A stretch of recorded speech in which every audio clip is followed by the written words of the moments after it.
जीवन को महान बनाने वाली प्रेरणादायक कहानियां, निस्वार्थ भाव से जगत कल्याण की सेवा में समर्पित महान व्यक्तियों के अनुभव। प्रजापिता पिताश्री ब्रह्मा एवं मातेश्वरी जगदम्बा सरस्वती के संग के रंग, ईश्वरीय यज्ञ इतिहास की झलकियां तथा परमात्म शक्ति अनुभूति से अपना जीवन श्रेष्ठ बनाने के लिए देखिए कार्यक्रम प्रेरणा।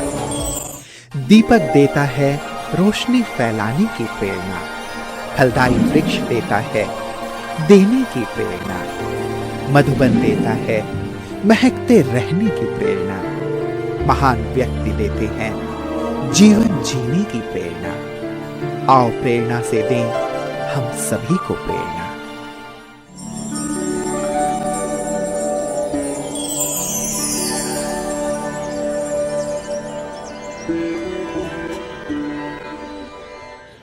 नमस्कार, आइए प्रेरणा कार्यक्रम में आपका हार्दिक स्वागत है।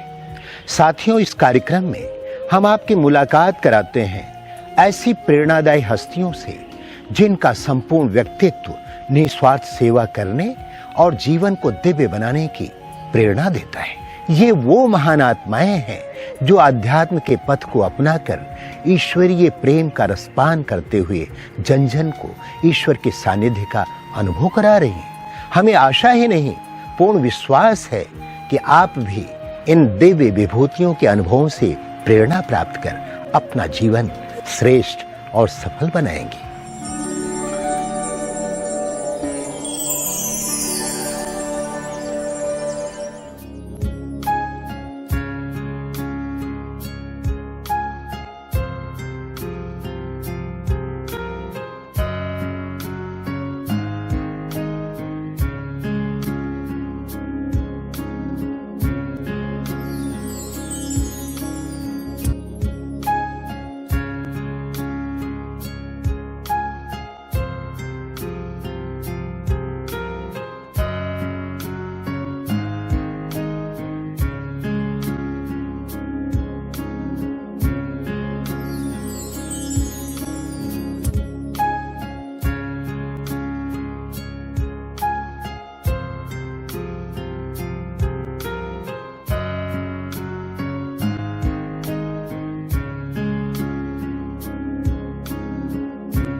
भारत की राजधानी दिल्ली शक्तिनगर के ब्रह्मा कुमारीज ईश्वरीय विश्वविद्यालय की मुख्य संचालिका के रूप में आदरणीय चक्रधारी दीदी जी निमित्त है। आपका जन्म 1942 में अखंड भारत के लाहौर के एक संपन्न एवं आध्यात्मिक परिवार में हुआ। बचपन से ही आपको खेलकूद, पढ़ाई एवं भक्ति में बेहद रुचि थी। आप दयावान, व्यवहार कुशल, मधुरता, उदारचित व अनुशासन आदि गुणों से भरपूर आत्मा है। मात्र 14 साल की बाल्य आयु में आपको अपनी लौकिक माताजी के माध्यम से इस ज्ञान मार्ग में आने का अवसर प्राप्त हुआ। आपको ब्रह्मा कुमारी दादियों एवं दीदियों की सादगी और पवित्रता ने बहुत आकर्षित किया।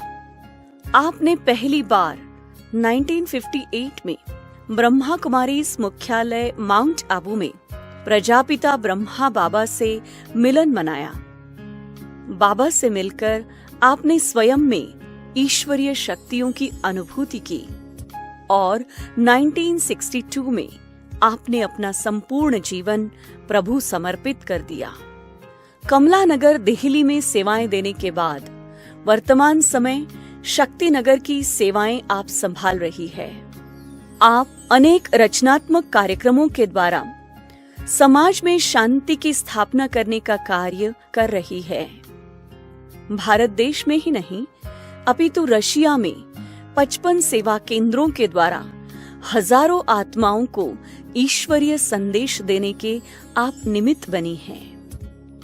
वर्तमान समय दीदी जी के नेतृत्व में 13 सेवा केंद्रों में 45 टीचर बहनों के समूह के साथ 5000 से भी अधिक विद्यार्थी प्रभु पालना का लाभ ले रहे हैं।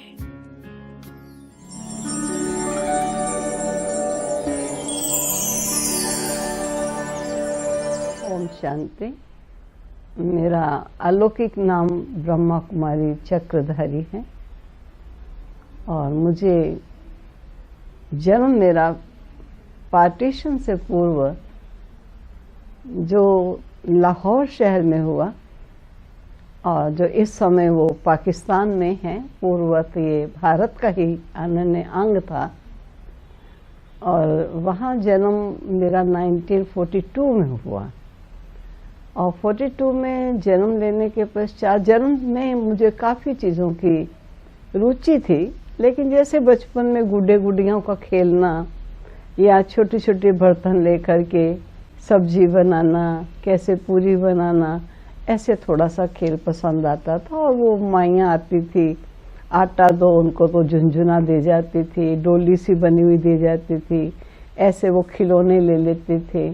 या कभी वो ठीकरी नहीं, मटका टूटता था तो मटके के समझो वो टुकड़े टुकड़े जो थे वो सब पैसे बन जाते थे हमारे लिए।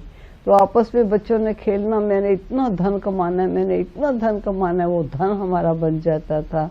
ये भी खेल हम बच्चों में करते थे। और बचपन में कई बार वो शिक्षिका बनकर बैठ जाना और बच्चों को कहना कि चलो बैठो टीचर बनना, ऐसे भी थोड़ा खेल करते रहते थे। ऐसे बच्चा खेल करता है, ऐसे खेल करते थे।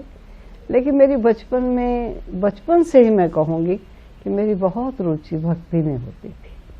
मैं छोटी सी थी तो मैं भगवान की पूजा करती थी। घर में श्री कृष्ण को मम्मी हमारी मानती थी, तो मैं भी श्री कृष्ण को ही अपना भगवान समझती थी और बहुत उनसे प्यार करती थी। ये मेरी बचपन की रुचि रही। और मेरे ज्ञान में जब मैं पार्टीशन के बाद भारतवर्ष में आए तो मदर हमारी भक्ति काल में ज़्यादा होने के कारण भक्ति बहुत करती थी। और लौकिक परिवार में हमारे नाना नानी जब वानप्रस्थ में चले गए तो उन्होंने संन्यास किया था और उनके संन्यास करने के कारण काफ़ी साधु संत महात्माओं का घर में आना जाना बहुत रहता था। और मदर भक्ति करती थी, मंदिर जाती थी, तो मैं भी उनके साथ मंदिर जाया करती थी। और उनका कभी कभी चौमासा होता है, जब वर्षा ऋतु आती है तो उस समय साधु लोग जंगल में रहते थे। तो मम्मी हमारी तीर्थ यात्रा करने के लिए जंगल में चली तो मैं उनके साथ गई कि मैं भी जरूर तीर्थ यात्रा करूंगी, क्योंकि मेरे मन में एक इच्छा रहती थी, मुझे बस भगवान मिल जाना चाहिए। और मैं ये समझती थी बड़ी हो जाऊंगी फिर मैं जंगल में आऊंगी तो जहाँ मैंने जाना वो जगह तो देख लूँ। छोटे होते ऐसा लगता था। फिर मैं वहाँ बैठ के माला फेरूंगी, भगवान को याद करूंगी, फिर भगवान मुझे मिल जाएंगे। ऐसे बहुत पूजा पाठ में रुचि थी। और रुचि नहीं थी केवल, मैं ऐसा समझती थी, इतना प्यार और लगन थी कि मुझे श्री कृष्ण के साथ इतना प्यार था कि अगर गर्मी का मौसम आया तो मैं उनके लिए खास पंखे का प्रबंध कराती थी। और अगर मुझे रात को गर्मी लगी तो मैं रात को पानी चिरंची में लेकर के और अपने ठाकुरों को ठंडे पानी में रखती थी, क्योंकि उनको बहुत गर्मी लग रही है। और अगर सर्दी का मौसम होता तो उनके लिए रजाई ऊपर डालती उनको, ताकि उनको ठंडी ना लगे। और कभी कभी ऐसा लगता, सुनते थे भगवान पता नहीं गुप्त वेश में कहीं आ जाए। सचमुच अगर आप आ गए हो तो मुझे लिखो कि मैं आ गया हूँ। मुझे विश्वास है कि अगर आप धरा पर आओगे तो मुझे बताए बिना आप कभी वापस नहीं जाओ। आप मुझे लिखोगे तब मैं विश्वास करूंगी, नहीं तो मैं विश्वास नहीं करूंगी। ये मैंने बड़े प्यार से पत्र माउंट आबू में भेज दिया, और मैं समझती हूँ कि माउंट आबू से ही दूसरे दिन नहीं तो तीसरे दिन बाबा का पत्र लौकिक घर का पता मैंने लिखा था, उस एड्रेस में बाबा का पत्र आया। अब मेरे नाम से इस एड्रेस पर पत्र है, तो मैंने पत्र खोला। मैंने मम्मी को बताया कि आपके बाबा का पत्र है। तो मम्मी ने कहा हमारे यहाँ ये सिस्टम नहीं है कि बाबा घर घर हर एक को पत्र भेजे। हमारा सिस्टम है जो पत्र लिखता है वो सेंटर के थ्रू बाबा को लिखता है, और सेंटर के थ्रू उसको आंसर आता है। तो मैंने उनको पत्र दिखाया। मैंने कहा अगर वो मेरा भी बाबा हो तो मुझे भी पत्र आ सकता है ना।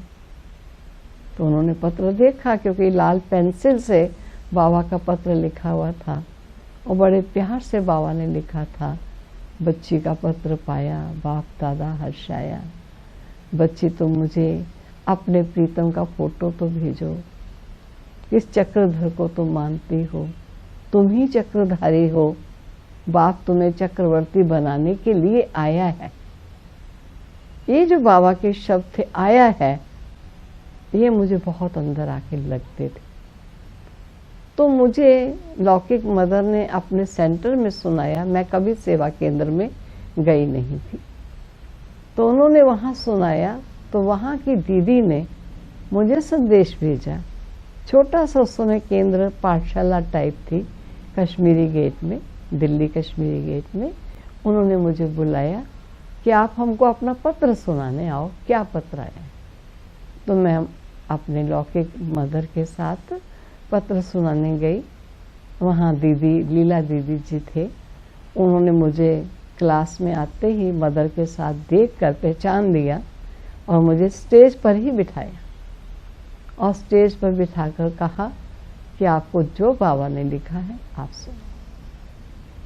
तो मैंने पत्र पढ़ के सुनाया। तो उन्होंने कहा कि अब आपने डिसाइड किया है। तब मैंने कहा मैंने ये डिसाइड किया है कि मैं ज्ञान सुनूंगी। अगर ज्ञान अच्छा लगा, समझ में आया, तो मैं ज्ञान सुनना शुरू कर दूंगी, नहीं तो नहीं। तो मैंने ज्ञान सुनना शुरू किया। अभी 2-3 दिन ही हुए तो हमारे पता चला कि मातेश्वरी जी दिल्ली आई हुई। तो मामा हमारी लौकिक मदर सवेरे सवेरे तैयार हो रही थी। तो मैंने पूछा आप कहीं जा रहे हो? तो उन्होंने कहा हमारी मातेश्वरी जी आए हैं, मैं उनसे मिलने के लिए जा रही हूँ। तब मैंने उनसे कहा कि क्या मैं जा सकती हूँ? तब उन्होंने कहा कि अगर आप चाहो तो जा सकती हो। तो उन्होंने मुझे कभी कंपेल नहीं किया, मेरे ऊपर छोड़ा। तो मैं भी तैयार होकर गई। लौकिक माता जी यज्ञ माता कहलाती थी यहाँ अपने सेंटर में, इसलिए वो यज्ञ माता होने की हुज्जत से वो डायरेक्ट मामा के कमरे में चली गई। और जब मामा के कमरे में गई तो मैं नेचुरली उनके साथ साथ गई। तो मामा क्लास में आने के लिए खड़े थे, तो 2-3 बहनें उनसे पूर्व खड़ी थी। तो वो गले लग के मामा से ऐसे मिल रही थी। फिर लौकिक मदर का जब नंबर आया तो वो भी मामा के ऐसे गले लग के मिली। मैंने सोचा यहाँ का सिस्टम भी गले लग के मिलने का होगा। तो जब मेरा नंबर आया तो मैं भी गले लगने लगी। तो मामा ने मुझे दोनों कंधों से ऐसे पकड़कर बड़े प्यार से कहा, अच्छा आज हमारी चक्रधारी भी आई हैं। तो जब ये सब बात हो गई तो बाहर निकले, तो जो माता जी को जानते थे और उनके साथ मुझे देखकर सबने कहना शुरू कर दिया, चक्रधारी भी आई है, आज राजरानी की चक्रधारी भी आई है। तो सबने मुझे चक्रधारी ही कहना शुरू किया। तो बाबा ने पत्र में पहले लिखा था, तुम ही चक्रधारी हो, बाप चक्रवर्ती बनाने आया है। और मम्मा ने मुझे फर्स्ट टाइम चक्रधारी नाम से बुलाया, तो मेरा नाम ही इस ईश्वरीय यज्ञ में चक्रधारी पड़ गया।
मुझे ऐसा उस समय प्रतीत हुआ कि जैसे एक अपनी कोई अपना है, क्योंकि मामा मुझे बहुत प्यार से ऐसे देखती थी, ऐसे देख रही है और मुझे लगती थी ये मेरी अपनी है कुछ। और एक दिन उसी दिन कन्याओं की क्लास चल रही थी वहाँ, तो मुझे मामा ने कहा तुमको लीडर बनाऊंगी कन्याओं की क्लास का, लीडर बनोगी? मुझे कुछ मालूम ही नहीं, मैंने भी कह दिया बनूंगी। और ऐसे मामा जैसे नहीं अपना बन देना, ये मामा में बहुत था। और जैसे ऐसा नहीं लग रहा था बहुत बड़ी हैं, लेकिन जैसे सखी टाइप, माँ भी और सखी टाइप है। अपनापन की इतनी फीलिंग, क्लोजनेस की बहुत फीलिंग आई थी मामा से, दूरी नहीं प्रतीत हुई। और बाबा का मैं आपको बताऊं कि जब मैं माउंट आबू में थोड़े ही दिन हुए ज्ञान में चलने के, थोड़े दिनों के बाद ही मैं चली गई, लेकिन रास्ते में सोचती जा रही थी। पिताजी भी चले, माताजी भी चले, मैं भी चली। तो पिताजी ने कहा कि भाई पहले तो माताजी ने पहचाना है बाबा को, तो कहने लगे इनके पिताजी हैं तो मेरे तो ससुर हुए। तो मैंने कहा तो मेरे नाना जी हुए। तो हम नाना जी के घर जा रहे हैं, वो कहे मैं ससुर के पास जा रहा हूँ, वो कहे मैं पिताजी के पास जा रहा हूँ। और गायन है ना, जाको जैसी भावना प्रभु वैसो ही फल देत। रियली ऐसा ही आभास हुआ। तो जैसे मुझे जब ये निश्चय हुआ मुझे ये जीवन बनाना है, अभी ऐसा ही जीवन बनाना है, तो मैंने बाबा से गई, मैं और मेरी एक सखी भी थी, हम दोनों गए बाबा के पास। तो मैंने जाके कहा बाबा मुझे लौकिक पिता कहते हैं कि ट्रेनिंग कर लो और फिर टीचर का जॉब करो। तो बाबा ने मुझे सुनते ही कहा बच्ची तुम्हें कौरवों की नौकरी की टोकरी नहीं उठानी, बस इतना ही शब्द था। और जो दूसरी सखी थी उसको बाबा ने कहा कि तुम नौकरी कर लो। हाँ, मुझे तो कुछ पता नहीं चला, नौकरी नहीं करनी है। बाबा से बहुत नजदीक का नाता जुटा मेरा। पिताजी ने हमको उसके बाद मनी ऑर्डर भी भिजवाया, टेलीग्राम भी भिजवाया, ठीक ठाक पहुंच गए। तो सोचा घर से सहमति है, फिर प्यार से हम रहे। तो बाबा ने हमको, मैं नहीं समझती बॉम्बे की कोई विशेष स्थान ऐसा होगा जो बाबा ने हमको दिखाया नहीं होगा और घुमाया नहीं होगा, और सेवाओं के लिए विभिन्न स्थानों पर हमको भेजा नहीं होगा। हमको बताते थे जैसे कोई भी स्थान पर जाना है तो बच्चे वहाँ जाके क्या कहोगे, तो जो सिखाते थे वही का वही हम बोल देते थे और जाकर संदेश देकर आते थे। तो बाबा सुबह सुबह बॉम्बे में घूमने के लिए जाते थे। कभी हैंगिंग गार्डन जाते थे, कभी नेहरू गार्डन, 2 आमने सामने गार्डन थे। तो हमने सोचा कि हम भी बाबा के साथ चलें। तो 2 कारें जाती थी, तो जो बहनें तैयार हो जाती थी वो बाबा के साथ जाती थी, हम रोज जाते थे। तो एक बार मैंने देखा कि बाबा और हम सब बच्चे एक बालकनी के पास खड़े हैं और सामने थोड़ी दूर बालकनी में एक भाई खड़े थे। वो हाथ में जल की लोटी लिए हुए थे और सूर्य को जल देते थे। तो मेरे को बहुत तरस आया कि ज्ञान सूर्य परमात्मा है और ये सूर्य को भगवान समझ रहे हैं, तो क्यों नहीं इनको जाकर के पहचान दी जाए। तो मैंने बाबा से कहा, बाबा मैं इसको जाकर के बताऊं, ये देखिए सूर्य को जल दे रहा है। तो बाबा ने मेरी तरफ देखकर कहा, बच्ची छोड़। मैंने छोड़ दिया, लेकिन मनुष्य बुद्धि है, फिर सामने ध्यान जाता है। तो मैंने क्या देखा, 2 दिन हो गए, तीसरा दिन था, सुबह सुबह ही वो अपनी लोटी वहां रख के बड़े तेजी के कदमों से बाबा की तरफ आया और बाबा के चरणों पर गिर गया। तो बाबा ने उसको उठाया और अपने गले लगाया। तो जब वो गले लगाया तो उसकी आंखों में आंसू थे। तो बाबा ने अपना रुमाल पॉकेट से निकाला और उसके आंसू पोंछे। उसने बाबा को ऐसे देखा और चला गया। हमारा भी टाइम हो गया, बाबा और हम सब भी बाहर निकल गए। तो बाबा ने एक बच्चे को भेजा कि जाओ बच्चे पूछ के आओ, ये बच्चा बाबा के चरणों पर क्यों गिरा और इसको आंसू क्यों आए। तब उस बच्चे से पूछने के बाद जब वो भाई आकर बता रहे थे, तो उन्होंने कहा, बाबा वो कहता है कि मैं बहुत समय से विष्णु भगवान का उपासक रहा और आज मुझे विष्णु भगवान के दर्शन हुए। तो दर्शन को प्राप्त करके मैं गदगद हो गया, चरणों पर गिरा और मेरे आंखों से आंसू निकल आए।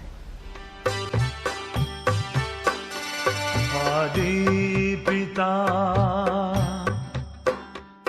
प्रजापिता ब्रह्मा बाबा, सृष्टि के सृजनहार, जग के पालनहार। आदि पिता प्रजापिता ब्रह्मा बाबा, सृष्टि के सृजनहार, जग के पालनहार। तो अभी पुरुषार्थ तो यही है कि आत्मा ने घर जाना है। तो ये जो देह का भान आ जाता है, देह के प्रति आकर्षण, देह से संबंध रखने वाली पदार्थ और प्राणियों से भी संबंध जुट जाते हैं। ऐसा लगता है अब इनसे तोड़ना नहीं है, लेकिन देह के अभिमान से हटते चले जाएं तो हमारा जो मूल स्वरूप है, आनंद है, शांति है, पवित्रता है, प्रेम है, जो ओरिजिनल स्वरूप है, वो हम अपने ओरिजिनल स्वरूप में आ जाएंगे। मुझे तो अपने पुरुषार्थ में यही लगता है, कुछ नहीं और मेहनत, लेकिन अपने देही स्थिति में जितना हो सकता है स्थिर होते जाएं और याद है कि मैं कौन हूँ और किसका, सर्वसमर्थ का था, हूँ और उसी का ही रहेंगे। वही मेरा एक अविनाशी दाता है। बाकी बातें बहुत आती हैं, हाँ बीच बीच में विस्मृति आ जाती। विस्मृति आने से बात का इफेक्ट भी होता है, लेकिन दूसरी क्षण आता है जब बातों का हल है ही दाता के पास और वो मेरा पिता है। अगर कोई हल होगा तो मुझे बता देंगे। मुझे इसकी चिंता नहीं करनी, मुझे सोच नहीं करनी, मुझे परेशान या अशांत नहीं होना। जितना हो सकता है हल्के रहना है बस, और अशरीरी बन के बाबा के साथ जुटे रहे, चलते फिरते यही रहे, मैं और मेरा बाबा। बस ये इस समय के पुरुषार्थ में अपनी अवस्था में।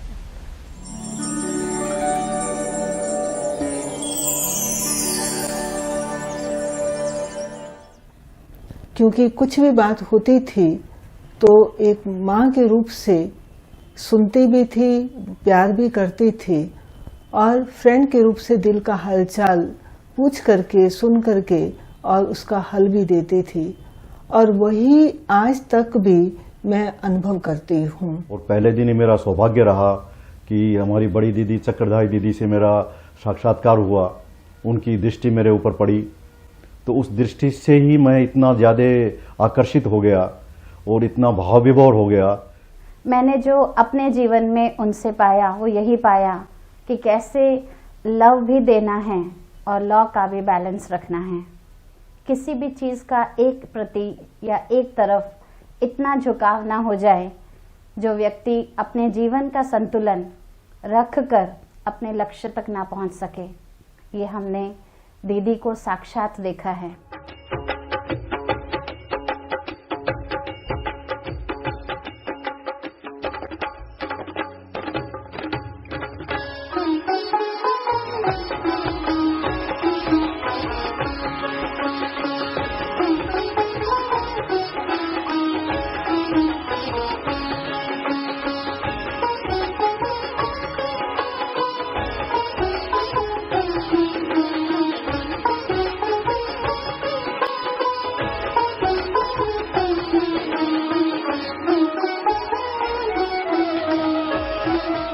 ऐसी कलराठी जमीन जिसका शास्त्रों में कभी रावण की धरती, कभी कुछ कुछ शब्दों में लिखा हुआ है, लेकिन हमें कभी भी असंभव कार्य लगने ही नहीं दिया। और हिम्मत की तो मैं खुद ही दाद देती हूँ कि आज भी दीदी की एज जबकि 76 ईयर है, लेकिन वो दिन रात बाबा की याद और बाबा की सेवाओं को कैसे आगे बढ़ाती जा रही हैं। उनकी हिम्मत से ही हम सब बहनों की हिम्मत तो अपने आप ही बढ़ जाती है।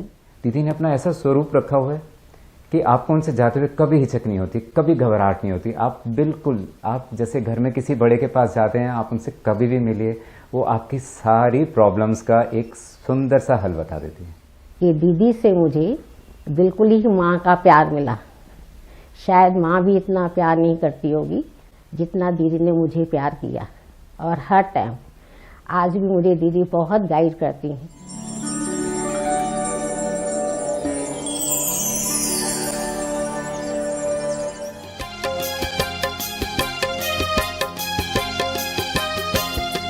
ओ बाबा तुम सा बनना है, एक यही तमन्ना है।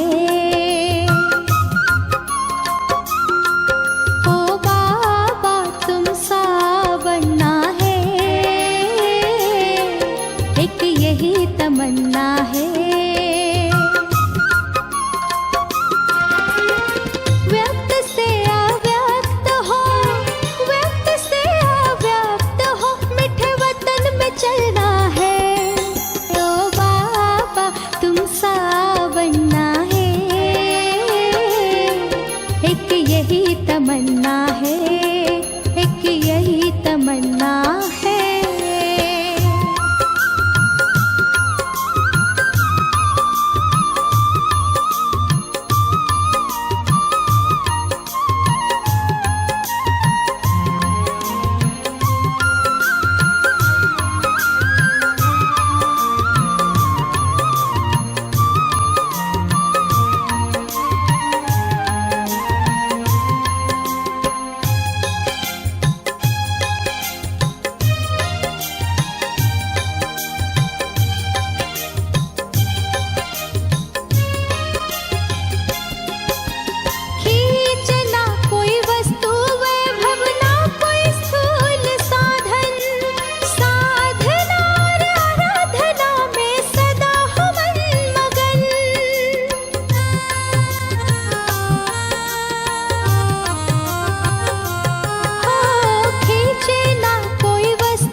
तमन्ना है, एक यही तमन्ना